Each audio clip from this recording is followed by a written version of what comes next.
Bangladesh fight back. Bangladesh নিউজিল্যান্ডের বিপক্ষে প্রথম ম্যাচে পরাজয়ের পরে যেই ধকপক অবস্থা তৈরি হয়েছিল যে আজকের এই ম্যাচটা পরাজিত হলে বাংলাদেশ সিরিজ হারবে। বাংলাদেশ সবশেষ 2 সিরিজে পাকিস্তান উইন্ডিজকে হারানোর পরে যে স্বপ্ন দেখছিল রেটিং পয়েন্টটা একটু বাড়ানোর জন্য, র্যাঙ্কিংটাকে একটু ঠিক করানোর জন্য, সেই পথে প্রথম ম্যাচের পরাজয়, বাজে উইকেটে খেলার সিদ্ধান্ত, সেই পরাজয়ের অনুঘটক হিসেবে কাজ করা আফিফ হোসেন ধ্রুবর দৃষ্টিগত ব্যাটিং, সবকিছু মিলিয়ে যেন তামিম ইকবালের নতুন বোর্ডকে একটা বেকায়দায় ফেলেছিল। কিন্তু দুদিনের ব্যবধানে পুরো সিনারিও চেঞ্জ হয়ে গেছে। যেমনটা মিরপুরের হোম অফ ক্রিকেটের গ্যালারির চিত্রটা অনেকটা পরিবর্তিত হয়েছে, স্বস্তি ফিরেছে ওই খাবারের দাম কমানোর ফলে। স্পোর্টিং উইকেটে বাংলাদেশ কি করতে পারে, ক্রিকেটারদের অ্যাবিলিটি কতটা, আজকে যেভাবে বাংলাদেশ ডমিনেট করেছে উইথ দ্য বল এবং ব্যাটিং ডিপার্টমেন্ট, যেন পুরোটাই প্রমাণ হয়ে গেছে। আজকে যেভাবে প্রতিপক্ষের এগেনস্টে 100 বলের মতো হাতে রেখে বাংলাদেশ সেই লক্ষ্য টপকে যায়, 100 বলের মতো হাতে রেখে 200 রানের মতো একটা টার্গেটকে টপকে যায়, ঠিক তখন একটা ব্যাপারই পরিষ্কার হয়ে যায় যে ওই মান্ধাত্তার আমলের spin friendly slow and low ট্র্যাকের আসলে প্রয়োজনটা নেই তানজিদ হাসান তামিমদের, নাজমুল হোসেন শান্তদের কিংবা স্পিড স্টার নাহিদ রানাদের। উইকেটের পরিবর্তন হয়েছে, চরিত্রের বদল ঘটেছে, বাংলাদেশের ম্যাচের ফলটাও বদলে গেছে। যেমনটা পাকিস্তানের বিপক্ষে বাংলাদেশ স্পোর্টিং 2 উইকেটে খেলেছিল, ঠিক একই উইকেটের নতুন করে চিত্রায়নে মিরপুরের হোম অফ ক্রিকেট আগের ম্যাচের গ্লানির চিত্রকে বদলে দিয়েছে। আজকের ম্যাচের আসলে রিয়েল ট্রু হিরো কে, এই ট্রু উইকেটের ট্রু হিরো কে, সেই আলোচনা যদি আপনি করতে চান আপনাকে দুটা ক্যারেক্টার নিয়ে কথা বলতেই হবে। তানজিদ হাসান তামিম বিধ্বংসী ব্যাট করেছেন এবং যেভাবে খেলছিলেন, আজকের ম্যাচের সবচেয়ে বড় আক্ষেপের কথা সেটা হচ্ছে তিনি কেন তার সেঞ্চুরিটা পেলেন না। যেই তানজিদ হাসান তামিম পাকিস্তানের বিপক্ষে সিরিজ নির্ধারণী ম্যাচে 100 স্ট্রাইক রেটে সেঞ্চুরি করে প্রতিপক্ষকে উড়িয়ে ঘুরিয়ে দিয়েছিলেন, সেই তিনি তার ওই পুরনো ফর্মটাকে আবারও দ্বিতীয় ম্যাচে নিউজিল্যান্ডের বিপক্ষে নতুন করে মঞ্চায়ন করলেন। শতক না পাওয়া, 131 স্ট্রাইক রেটে ব্যাট করা, 10টা 4 মারা, 4টা বিশাল ছক্কা মারা তানজিদ হাসান তামিম বাংলাদেশের শুরুর চাপকে চেস করার ক্ষেত্রে শুরুর চাপটাকে একদম একলা তুড়ি মেরে জাস্ট উড়িয়ে দিয়েছেন। প্রথম ওভারে উইকেট নেই, সাইফ হাসান নেই, যেভাবে তিনি আউট হয়েছেন সেটা যথেষ্ট দৃষ্টিকটু ছিল। একটা উইকেট যেতেই পারে, শুরুর ব্রেক থ্রু হতেই পারে, কিন্তু সৌম্য সরকার যাকে নিয়ে এত আলোচনা, এত ডিসকাশন, এত রিপোর্টস, এত প্রার্থনা, সেই সৌম্য সরকার যখন আউট হয়ে গেলেন, বাংলাদেশের স্কোর তখন 21 রান 2 উইকেটে। সেই সময়টায় 199 টার্গেটটা যদি কেউ ভুল করে বলে ফেলেন এটা 270-80 টার্গেট, কারণ আপনার 2টা উইকেট চলে গেছে, বাংলাদেশের ব্যাটিং ডিপার্টমেন্টের ডেপথ নিয়ে যথেষ্ট প্রশ্ন রয়েছে, খুব বেশি ভুল বলা হবে কি? ঠিক ওখান থেকেই যেন নতুন করে পাল্টা আক্রমণ, কাউন্টার অ্যাটাক করে প্রতিপক্ষের বোলিং ডিপার্টমেন্টকে নাকানি চুপানি খাওয়ালেন তানজিদ হাসান তামিম, সঙ্গ দিলেন নাজমুল হোসেন শান্ত।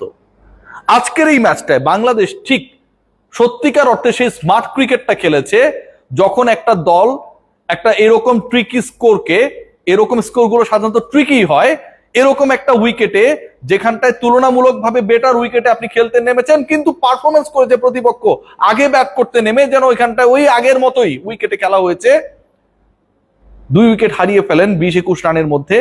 কাউন্টার অ্যাটাক ওয়াজ মাস্ট, এবং সেই কাউন্টার অ্যাটাক কতটা স্মার্টলি করা যায় সেটার মঞ্চায়ন করেছেন তানজিদ হাসান তামিম। 33 বলে 50 করেছেন, 32 বলে 44 ছিল, 50-এ পৌঁছাতে 33তম বলে ছক্কা মেরেছেন। সেই ছক্কাটা ইন স্টাইল, দুর্বল ছক্কা না যে কোনো মতে আপনার ওই বাউন্ডারি লাইন পার হয়ে গেল। পরবর্তী সময় তিনি অ্যাটাকিং ছিলেন, 10টা 4, 4টা ছক্কা, 100 স্ট্রাইক, 131 স্ট্রাইক রেটে ব্যাটিং করা। এর বাইরে আমার কাছে যেটা মনে হয়েছে যে তিনি যেই পার্টনারশিপটা 116 বলে 120 রানের, 114 বলে ইনফ্যাক্ট 120 রানের পার্টনারশিপটা গড়লেন নাজমুল হোসেন শান্তর সাথে, সেটা পুরো ম্যাচ থেকে নিউজিল্যান্ডারদেরকে ছিটকে ফেলে। এই পার্টনারশিপে 58 বলে 76 রান।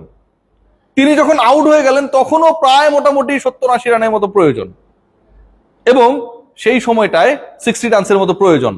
আক্ষেপ ছিল একটাই, যেটা শুরুতে বললাম, যে তানজিদ তামিম চাইলে 50টা করতে পারতেন, আমার কাছে ভালো 100 করতে পারতেন। আমার কাছে ভালো লেগেছে কোন পয়েন্টটা, যেই পয়েন্টে তানজিদ হাসান তামিম যেভাবে খেলছিলেন, তিনি কখনো একটু স্লো হয়ে গেলে, একটু ধীর স্থির হলে একটু কেয়ারফুলি খেললে, একটু খেলার ধরনটা পাল্টালে সেঞ্চুরি করতে পারবেন, এই চিন্তায় নিমজ্জিত হন নাই। তিনি যেভাবে খেলেছেন, যেভাবে অ্যাটাক করেছেন, যেভাবে তিনি 33 বলে 50 মেরেছেন, যেই বলে আউট হয়েছেন তার আগের বলে 90 মিটারের একটা ছক্কা মেরেছেন, ওই মুডেই তিনি ছিলেন। তিনি কখনো তার মুড চেঞ্জ করেন নাই।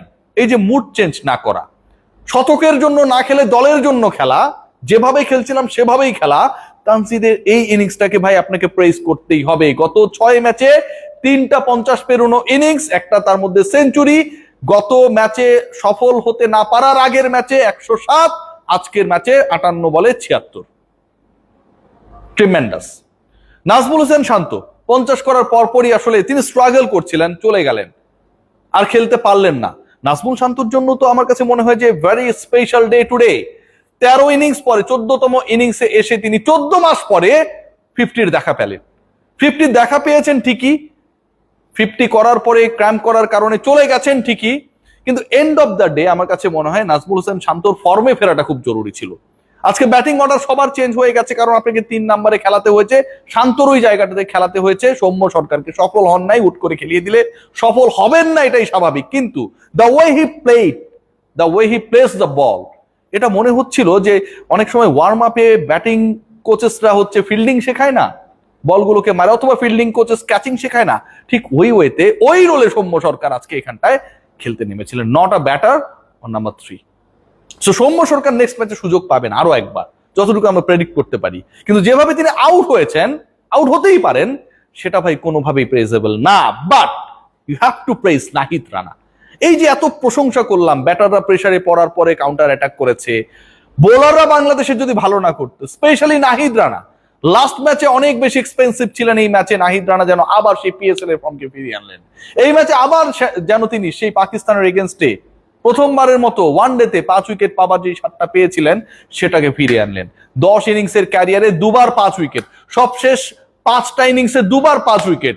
নাহিদ রানা আগুনে পেসার, তার ডেলিভারির প্রায় কি বলবো 40% বলস ছিল 145 কিলোমিটার প্লাস। প্রতিপক্ষকে গুড়িয়ে দেওয়ার ক্ষেত্রে নাহিদ রানা একটা লিডিং রোল প্লে করেছে।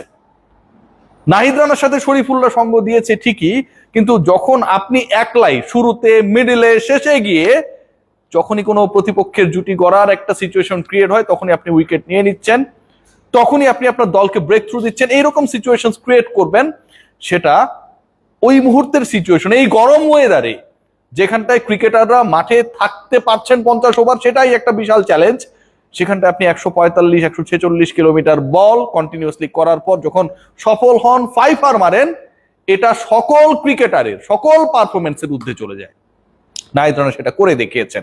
সবশেষ 10 ইনিংসে 5 উইকেট, তার ক্যারিয়ারের 10 ইনিংসে 5 উইকেট, সবশেষ 5 ইনিংসের মধ্যেই দুবার 5 উইকেট।